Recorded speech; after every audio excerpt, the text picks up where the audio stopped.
Hey guys, Miata Man here. Today I'm going to show you how to change your ignition switch on your 1990 all the way up to 97 Mazda Miata, MX-5 and Eunos Roadsters.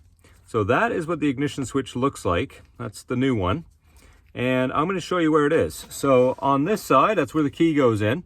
So if you're having funny issues with your heater fan not coming on, your windshield wipers sometimes not coming on, the door buzzer, you know, when your key's in the ignition, you open the door and it buzzes.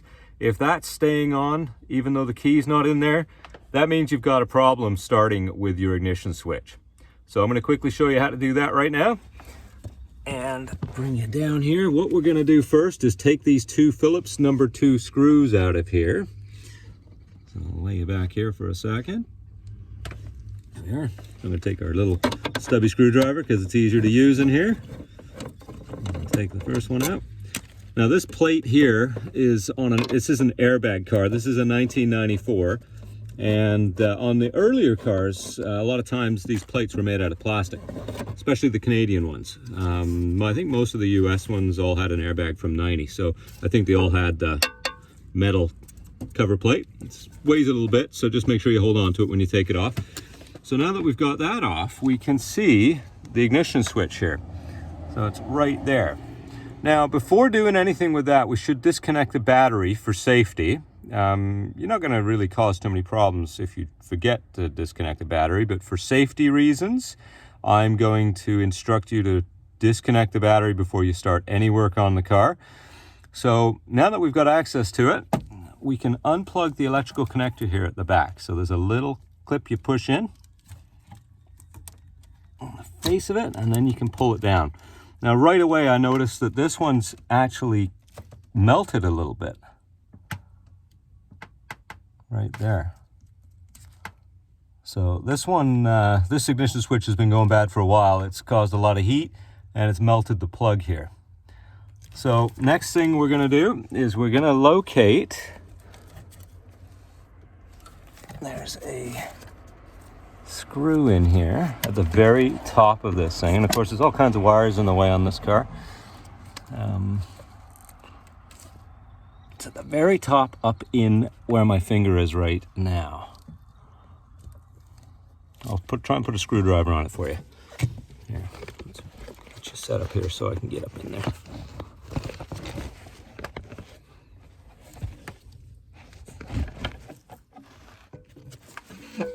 Let's see if I can hold you with one hand and do it with the other.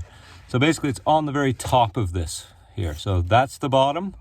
The top is up there, and there's a Phillips screw that's quite hard to get at. And it's also a Phillips number 2. Now, I can't get in there with my stubby because there's just not enough room between where the screw is and where that's at. So I'm going to use this tool here. It's like a little ratcheting wrench, and you can put screwdriver bits in it. It's awesome. So that's what I always use when I have to change these things out. So I'm going to lay you back here.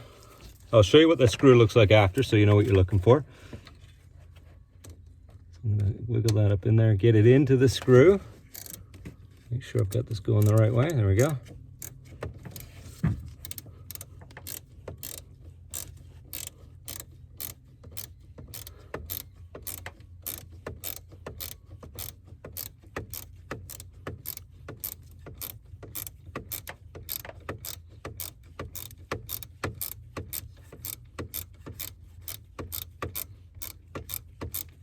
It's a long screw.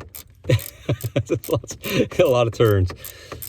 I'm just really glad I've got this little tool. The other thing you can use is, you know, they make those little screwdrivers that it looks like a bit like an Allen key, and it's got a bent end on, and the end of it has a screwdriver bit on the end. Those are also good for this type of job, and that's what most people have. So here we go. So you can see, I'm just getting the screw out. It looks like that. As you can tell, it's a fair length. Okay, so now that we've got the screw, we can just wiggle these wires out of our way, and this will just come right out like this. And there we go. So when you turn the key, all it does after it goes through the lock cylinder is it turns a little thing at the back. So essentially, what the ignition switch is doing is it's got a little slot in the end of it.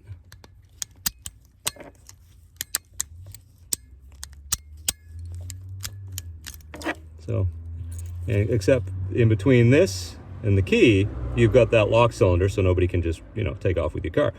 So that's how it works.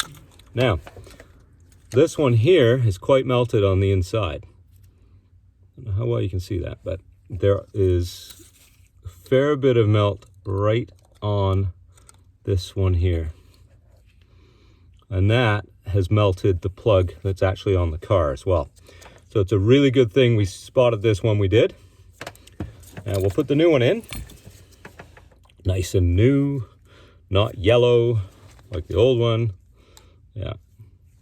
So we'll get that one in. Now it only goes in one way, and that is where the screw goes, at the very top of this thing. So that's the bottom, that's the top. So when we put it in, we'll slot it in there. There we go, nice and easy.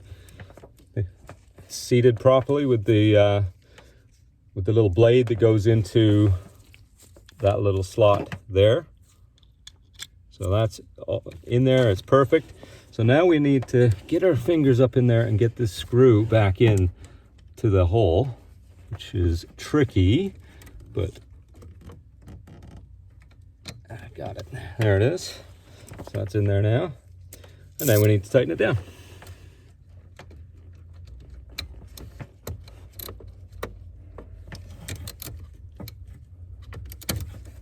This can be a little tricky sometimes because there's lots of stuff that's in the way that wants to make life difficult.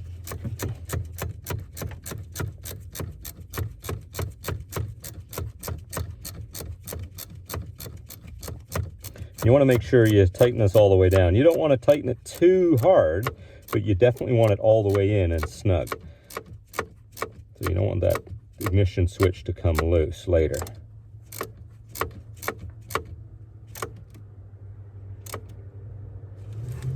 So I'll check it. Is that all the way? Yep, that's all the way in and tight. Now, once that's done, then we can reattach this part. Now,